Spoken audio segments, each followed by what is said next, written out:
नमस्कार। हमारे साथ में एक एटीएस पैनल है कॉन्ट्रैक्टर टाइप, जो कि दो कॉन्ट्रैक्टर के साथ में हम एटीएस पैनल बना कर रखा है। एटीएस पैनल क्या होता है, ये कैसे काम करता है और इसका हम लोग कंट्रोल वायरिंग कैसे करते हैं, इसका पावर वायरिंग कैसे करते हैं और साथ में इसका लाइव टेस्टिंग कैसे करते हैं, पूरा डिटेल आपको इस वीडियो के अंदर मिलेगा।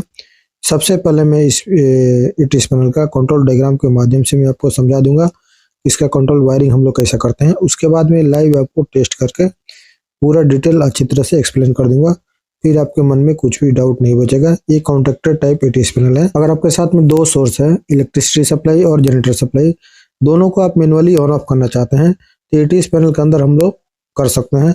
चाहे तो स्विच को हम लोग मैनुअल मोड में सिलेक्शन कर लेंगे और वन बाई वन जो मर्जी, जो इलेक्ट्रिसिटी सप्लाई चाहिए तो ऑन कर सकते हैं और जनरेटर सप्लाई चाहे तो वो भी ऑन कर। जैसे हमने स्विच को एंड मोड में रख दिया, चाहे तो मेन सप्लाई ऑन कर दिया, देख सकते हैं मेन सप्लाई ऑन हो चुका है।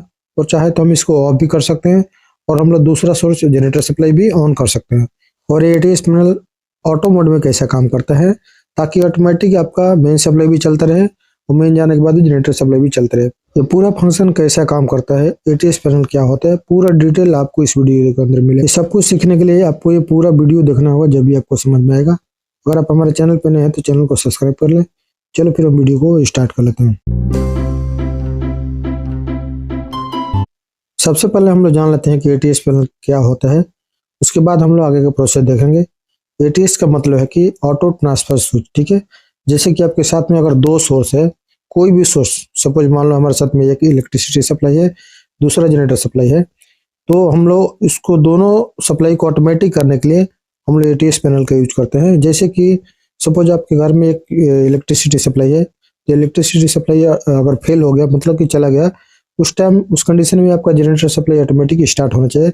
इसके लिए हम लोग ये पैनल का यूज करते हैं।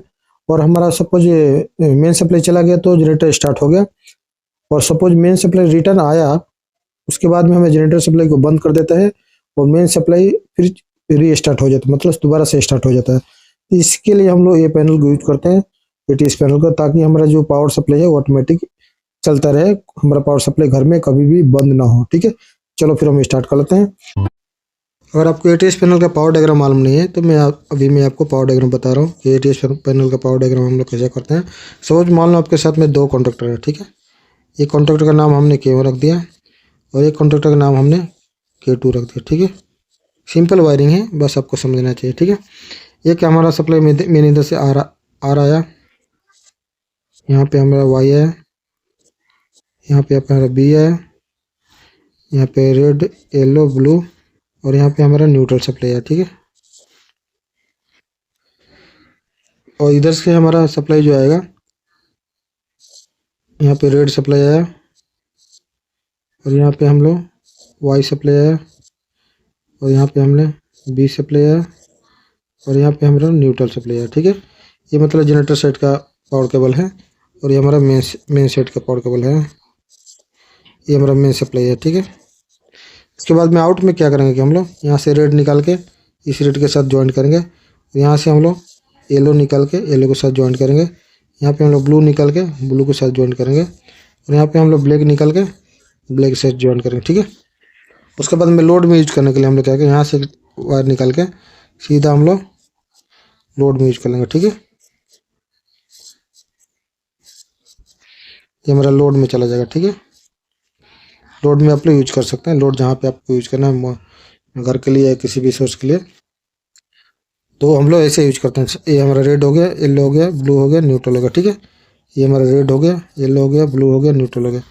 ये हमारा रेड हो गया, येलो हो गया, ब्लू हो गया और न्यूट्रल हो गया, ठीक है। ये लोड के लिए हम यूज करें। पावर डायग्राम हम लोग ऐसा करते हैं और दोनों के बीच में हम लोग इंटरलॉक देते हैं, ठीक है। इस दोनों कॉन्ट्रैक्टर के बीच में हम लोग इंटरलॉक देते हैं, ठीक है।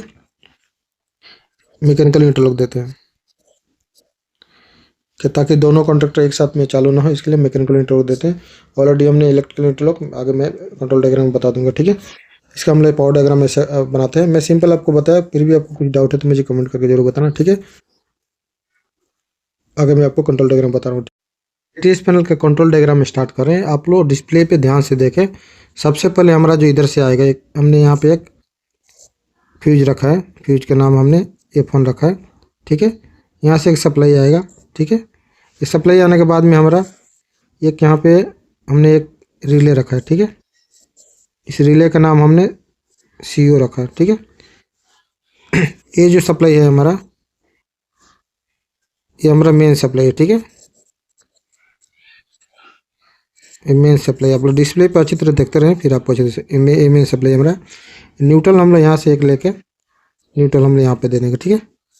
ये हमारा न्यूट्रल हो गया, ठीक है। इस न्यूट्रल का नाम हमने AMN रखा है, ठीक है। और इसका हमने नाम FR रखा है, ठीक है। उसके बाद में हमारा जो सप्लाई है, यहाँ से आउट होने के बाद में हम लोग एक इस रिले का कॉन्टेक्ट यूज करेंगे, मतलब CO जो हमने रिले रखा है, ये रिले का हम लोग कॉन्टेक्ट यूज करेंगे। इस रिले के थ्रू हम लोग ये नहीं यूज करेंगे, ठीक है। इस रिले का नाम हमने CO रखा, ठीक है। इस रिले का कॉन्टेक्ट यूज करके हमने सर्किट को आगे लिया, ठीक है। उसके बाद में हम लोग इस न्यूट्रल को भी हम लोग आगे लेके जाएंगे। इसको हम लोग ये नहीं यूज करके, मतलब CO, ये भी CO का कॉन्टेक्ट है, इसको हम लोग सर्किट को लेके आगे लेके जाएंगे, ठीक है। ये सर्किट हमारा आगे चला गया, ठीक है। उसके बाद में हम लोग राइट साइड से हमने यहाँ पे एक फ्यूज रखा है। इस फ्यूज का नाम हमने F2 रखा है, ठीक है। F2 ये हमारा जो सप्लाई है, ये जनरेटर सप्लाई है, ठीक है। ये जनरेटर सप्लाई है। यहाँ से सप्लाई आने के बाद में ये सप्लाई हमने यहाँ से लेने के बाद में हम लोग इसी रिले का NC कॉन्टेक्ट यूज करेंगे, ठीक है। कौन सा रिले? CO। ये रिले का हम लोग NC कॉन्टेक्ट यूज करेंगे, ठीक है। रिले का नाम हम आप लिख दिए, CO लिख दिए। NC कॉन्टेक्ट लिखने के बाद में हम लोग यहाँ से सर्किट को आगे लेके जाएंगे। उसके बाद में क्या करेंगे, ये दोनों सर्किट, मेन ये सर्किट और ये सर्किट दोनों को आपस में हम लोग कॉमन कर देंगे और यहाँ से सर्किट हमारा आगे चला जाएगा, ठीक है। आगे का पेज में मैं इसका आगे का वायरिंग बताऊँगा, ठीक है। उसके बाद में हम लोग यहाँ से एक जनरेटर का भी न्यूट्रल लेंगे कंट्रोल के लिए। इस जनरेटर का नंबर हमने GN रख दिया, ठीक है। ये जनरेटर का न्यूट्रल है, आप देख सकते हैं। इसको भी हम लोग NC कॉन्टेक्ट यूज करेंगे, ठीक है। NC किसका? CO का। CO मीन्स ये हमारा रिले है, ठीक है। इस रिले का हम लोग NC यूज करेंगे। उसके बाद में हम लोग क्या करेंगे, ये जो है सर्किट को हम आगे लेके जाएंगे और ये जो सर्किट है, इसको दोनों को हम लोग आगे लेके जाएंगे, आगे लेके चला गया हमने। और ये सर्किट को हम लोग आगे लेके जाएंगे दूसरे पेज में हम लोग वायरिंग करने के लिए, ठीक है। तो इसका जो हम नाम लिख दे रहे हैं, सपोज इसका हमने नाम, इसका ये जो सर्किट है, इसको हम लोग 1 नंबर एक पैरेलल नंबर बना दे रहे हैं, 1 नंबर, ठीक है। उसके बाद में ये जो सर्किट है हमारा, जो आगे जा रहा है न्यूट्रल का जो सर्किट है, उसको हम लोग N इसका नाम रख दे रहे हैं, ठीक है। ये सर्किट हमारा आगे की तरफ चला जाएगा। दूसरे पेज में आगे का वायरिंग में बताऊँगा, ठीक है। ये हमारा फर्स्ट पेज का डायग्राम हो गया, आप लोग समझ गए। इधर एक साइड में हमारा ये मेन सप्लाई है और दूसरी राइट साइड से हमारा ये जनरेटर का सप्लाई यहाँ पे आ रहा है, ठीक है। दोनों को एक रिले के थ्रू हम लोग, ये हमारा CO जो है, ये चेंज ओवर रिले है, ठीक है। चेंज ओवर रिले है, क्योंकि दोनों को चेंज करने के लिए हमने एक रिले यूज किया है, जिसका नाम हमने CO रखा है, ठीक है। आगे के पेज में हम लोग देखेंगे दूसरा वायरिंग, ठीक है। अभी हम लोग आगे के पेज में इसका दूसरा वायरिंग, ये तो आप लोग समझ गए होंगे। अब दूसरा पेज में हम लोग दूसरा वायरिंग देख लेते हैं, ठीक है। जो हम लोग पिछले पेज में नंबर निकाला था, 1 नंबर जो हमारा है, ये 1 नंबर पैरेलल नंबर 1 है। ये हमारा फेस वायर है, देख सकते हैं, ये हमारा फेस वायर है। ये डायरेक्ट हमारा एक स्विच में आएगा, जो हमारा 2 पोजिशन स्विच है, सॉरी, ये 2 पोजिशन स्विच रहेगा, ठीक है। ये कॉन्टेक्ट इसका NC रहेगा और एक NO रहेगा। ये 2 पोजिशन स्विच है, मैं यहाँ पे लिख दे रहा हूँ, 2 पोजिशन स्विच है, ये 2 पोजिशन स्विच है।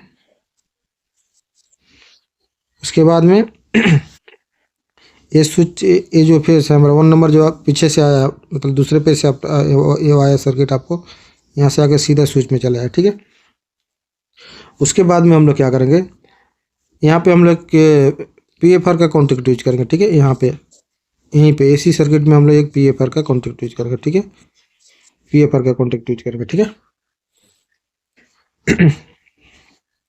उसके बाद में हम लोग यहाँ पे इसको हम लोग हेड मोड मान लेते हैं और इसको हम लोग ऑटो मोड मान लेते हैं, ठीक है। तो ये जो यहाँ से आने के बाद में हम लोग यहाँ पे और एक स्विच यूज करेंगे, ठीक है, 3 पोजिशन स्विच, जो कि एक मेन के लिए हो जाएगा और एक जनरेटर को स्टार्ट करने के मेन वाले, ठीक है। उसके बाद में हम यहाँ से आने के बाद में ये सर्किट मेन की साइड से आने के बाद में हम लोग यहाँ पे एक इंटरलॉक देंगे। ये इंटरलॉक किसका रहेगा, K2 का। K2 में आगे बताऊंगा सर्किट में। आने के बाद में यहाँ पे हम लोग एक कॉन्टेक्टर यूज करेंगे। इस कॉन्टेक्टर का नाम हमने K1 रखा है, ठीक है। और इसके नीचे से हम लोग एक न्यूट्रल यूज करेंगे, जो कि हमने पिछले पेज से लेके आया, उसका नाम फिर रोल नंबर N है, ठीक है। ये मेन साइड का हो गया। अभी हम जनरेटर साइड के यहाँ से लेंगे। यहाँ पे हमने एक लेने के बाद में हम लोग यहाँ पे कॉन्टेक्ट यूज करेंगे इंटरलॉक के लिए। ये हम लोग K1 यूज करेंगे, ठीक है।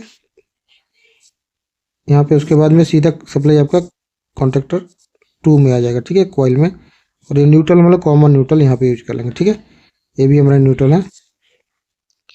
उसके बाद में हम लोग क्या करेंगे, ये जो कॉन्टेक्ट हमने रखा है आप देख सकते हैं, ये कॉन्टेक्ट और ये कॉन्टेक्ट हम लोग इसके लिए यूज किया है, मतलब कि इंटरलॉक के लिए। दोनों के बीच में इंटरलॉक रहेगा, इसके लिए हमने ये दोनों कॉन्टेक्ट यूज किया है, क्योंकि दोनों के बीच में एक चालू होने के बाद में एक कॉन्टेक्ट चालू नहीं होने के, इसके लिए हमने इंटरलॉक यूज किया, ठीक है। उसके बाद में हम लोग ऑटो मोड का वायरिंग देख लेते हैं। ये जो स्विच हमारा 2 पोजिशन स्विच है, 2 पोजिशन स्विच है, फर्स्ट वाला स्विच। ये स्विच 1 है और ये स्विच 2 है, ठीक है। यहाँ पे मैं राइटिंग कर दे रहा हूँ। उसके बाद में ऑटो मोड का हम लोग वायरिंग देखेंगे। ये ऑटो पोजिशन से हम लोग एक सप्लाई लेंगे, ठीक है। यहाँ पे हमने ऑटो मोड में एक टाइमर यूज करेंगे, ठीक है। ऑटो मोड में हम एक टाइमर यूज करेंगे।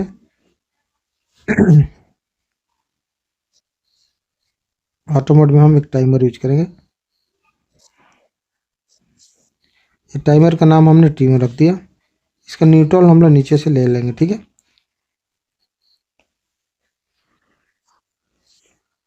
उसके बाद में हम लोग इस टाइमर का हम लोग NO पॉइंट से, ये टाइमर जो T1 हमने नाम रखा, इस यही टाइमर है। टाइमर का NO से लेके हमको ये फर्स्ट जो कॉन्टेक्टर है हम लोग यहाँ पे लेंगे सप्लाई, और इसको पास करते हुए हम लोग इस कॉन्टेक्ट के साथ मैच कर देंगे, ठीक है। तो ये जो कॉन्टेक्ट हो गया हमारा NO कॉन्टेक्ट हो गया इसी टाइमर का, ठीक है।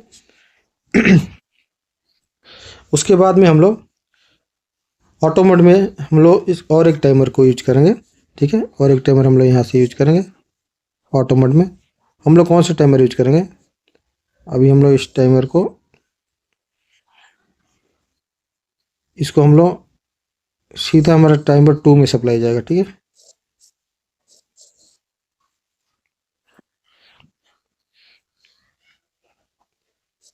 ये टाइमर 2 में सप्लाई चला गया और इसका न्यूट्रल हम लोग यहाँ से ले लेंगे, ठीक है।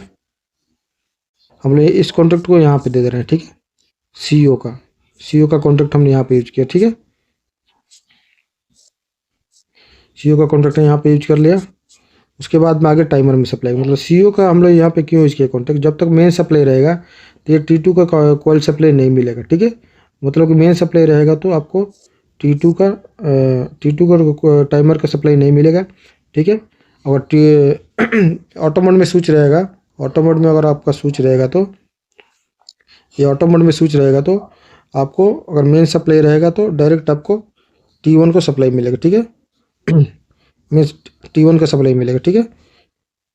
उसके बाद में हम लोग यहाँ से सप्लाई T2 का सप्लाई यहाँ से लेने के बाद में इसको हम लोग T2 सप्लाई का हम लोग NO यूज करेंगे, ठीक है। उसके बाद में हम लोग ये सप्लाई यहाँ से लेने के बाद में इसको पास करके हम लोग यहाँ पे दे देंगे, ठीक है। मतलब इस टर्मिनल पर इसके थ्रू हम लोग दे देंगे, ठीक है। यहाँ पे जाने के बाद में ऑटो मोड में K2 सप्लाई ऑन हो जाएगा। ये कैसा काम करेगा मैं आपको बता दे रहा हूँ एक बार जस्ट जल्दी। यहाँ से हमारा सबसे पहले PFR के NC से सप्लाई हमारा हैंड और ऑटो में स्विच में आया, और हैंड मोड में सिलेक्शन करेंगे तो मैनुअल में सिलेक्शन करेंगे तो ऑटोमेटिक आपका K1 स्टार्ट हो जाएगा, और हम लोग जनरेटर साइड में स्टार्ट करेंगे तो मैनुअली आपको K2 स्टार्ट हो जाएगा, मतलब जनरेटर का कॉन्ट्रैक्टर स्टार्ट हो जाएगा। और स्विच को हम लोग ऑटो मोड में करेंगे तो ऑटो मोड में करने का टाइम में आपका सप्लाई डायरेक्ट, अगर मेन सप्लाई रहेगा तो आपका डायरेक्ट T1 में सप्लाई आएगा। T1 में सब टाइमर ऑन हो जाएगा। टाइमर ऑन होगा तो ये टाइमर का कॉन्ट्रैक्ट क्लोज होगा। क्लोज होने के बाद डायरेक्ट आपका K1 कॉन्ट्रैक्ट चालू हो जाएगा, ठीक है। उसके बाद सपोज अगर वो मेन सप्लाई नहीं है, मेन सप्लाई नहीं है तो नहीं रहेगा तो ये आपका कॉन्ट्रैक्ट NC रहेगा। अगर मेन सप्लाई रहेगा तो ये NO हो जाएगा, ठीक है। तो ऑटोमेटिक में टाइमर का मेन फेल होने के बाद में आपका टाइमर में T2 में सप्लाई आएगा, ठीक है। T2 में सप्लाई आएगा और T2 ऑन होने के बाद में जितना टाइमर हम सेट करेंगे T2 का कॉन्ट्रैक्ट क्लोज हो जाएगा। क्लोज होने के बाद में आपका डायरेक्ट सप्लाई K2 के कॉन्ट्रैक्टर में यहाँ पे ऑन कर देगा, ठीक है। देख सकते हैं। इसको हम लोग एक इंडिकेशन भी यूज कर दे रहे हैं। यहाँ पे हम एक रन का इंडिकेशन यूज करेंगे ये जनरेटर सेट के लिए, और यहाँ पे हम एक इंडिकेशन यूज करेंगे मेन सप्लाई के लिए। ठीक है, ये रन का इंडिकेशन है, ये भी ये मेन सप्लाई का हो गया, और ये अपना जनरेटर सेट का। ठीक है, तो ऐसा हम लोग इसका वायरिंग करते हैं। अगर ऑफ का इंडिकेशन डालना चाहते हैं तो हम लोग ऊपर से एक सप्लाई लेने के बाद में यहाँ पे यहाँ पे हम लोग यहाँ के कॉन्टेक्ट यूज करके सीधा हम लोग ऑफ का इंडिकेशन डाल सकते हैं, और यही सप्लाई हम लोग आगे लेने के बाद में एक एनसी कॉन्टेक्ट यूज करके हम लोग ऑफ का इंडिकेशन बना सकते हैं, और न्यूट्रल नीचे से हम लोग दे देंगे। ठीक है, तो ये हमारा कॉन्टेक्ट यूज करेगा K1 का, और ये हमारा K2 का। ठीक है, तो ऐसे हम लोग इसका वायरिंग करते हैं। ये पूरा डायग्राम आप अगर अच्छी तरह समझ गए होंगे तो ठीक है, फिर भी आपको मन में कुछ डाउट आएगा तो मुझे कमेंट करके जरूर बताना। ठीक है, अभी मैं आगे आपको लाइव टेस्ट करके बताऊंगा, फिर आपको अच्छी तरह समझ में आएगा। ठीक है, ऐसा हम लोग इसका कॉन्टेक्टर टाइप ATS का डायग्राम बनाते हैं। वायरिंग टेस्टिंग करना को जब भी आपको ये काम करेगा। ठीक है, ये पूरा वीडियो देखने के बाद में अगर हमारा वीडियो थोड़ा भी अच्छा लगे तो वीडियो को लाइक कर देना। आपका मन में कुछ भी सवाल हो तो मुझे कमेंट करके जरूर बताना। अगर आप हमारे चैनल पर नए हैं तो चैनल को सब्सक्राइब करके ऑल नोटिफिकेशन दबाना, ताकि नई नई वीडियो का नोटिफिकेशन आपको ऑटोमेटिक मिलते रहे। चलो फिर हम लोग मिलते हैं नेक्स्ट वीडियो में नेक्स्ट टॉपिक के साथ में। Thank you.